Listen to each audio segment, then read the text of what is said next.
શહેર કોંગ્રેસ પ્રમુખ પ્રકાશ વાઘાણી દ્વારા કોંગ્રેસની કારમી હારને લઈને પ્રમુખ પદેથી રાજીનામું આપ્યું.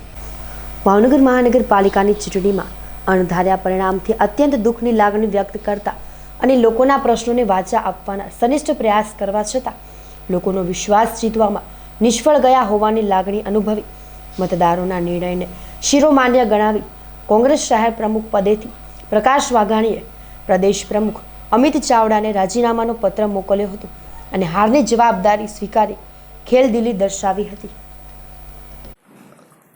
નમસ્કાર, પ્રકાશ વાઘાણી, પ્રેસિડેન્ટ ભાવનગર સિટી કોંગ્રેસ. આજે ભાવનગર મ્યુનિસિપાલિટી કોર્પોરેશનના જે રિઝલ્ટ આવ્યા એમાં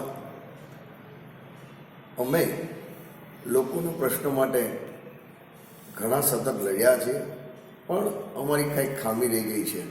તેના કારણે મતદારોએ જે જનાધાર આપ્યો છે એ અમારે શિરોમાન્ય છે, પણ નૈતિક જવાબદારીના ભાગરૂપે આજે ભાવનગર શહેર કોંગ્રેસ સમિતિના પ્રમુખ પદેથી મારું પોતાનું રાજીનામું માનનીય અમારા પ્રદેશ પ્રમુખ શ્રી અમિતભાઈ ચાવડાને આજે મોકલી દઉં છું.